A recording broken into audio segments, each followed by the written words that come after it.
This is a story about a 19-year-old student named Julia.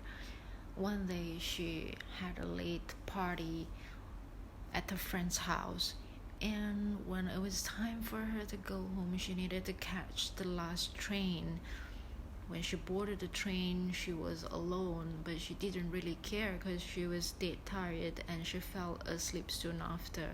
And when she woke up, the train suddenly stopped and the light flickered before it went off totally. And before she screamed, the light came back, and to her relief, the train started to move again. When the train stopped at the first station, she couldn't recognize that station even though she had been traveling on that train for quite some time. A number of passengers then boarded the train. Then she felt that at least I wasn't alone.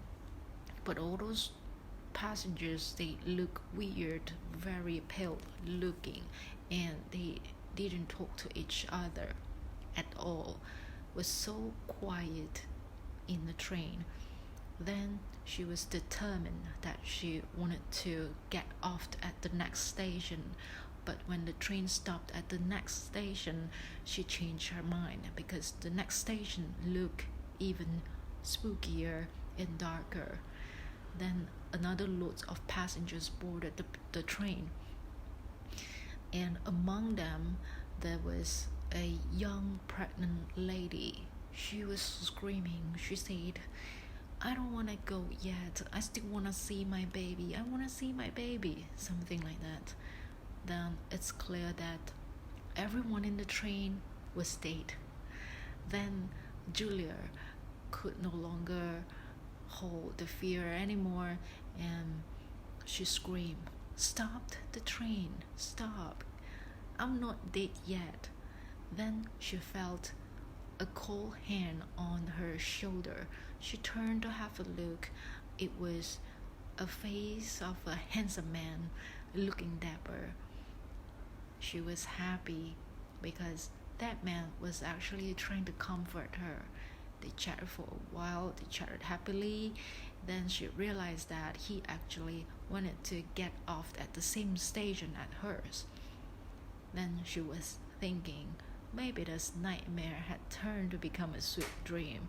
So when they reached the next station, they walked to the turnstile. She needs to punch her ticket in order for her to go through. But she saw that that man just walked through it just like that. Then she realized that that man was actually floating like 2 inches off the ground. She was staring at the man with fear. The man looked at her and looked at his own feet, and then he said, "Don't worry, I won't hurt you. I just want to send you home." And then she was like, no thanks. And then she ran away. And before she made a turn, she turned back and looked at the handsome man.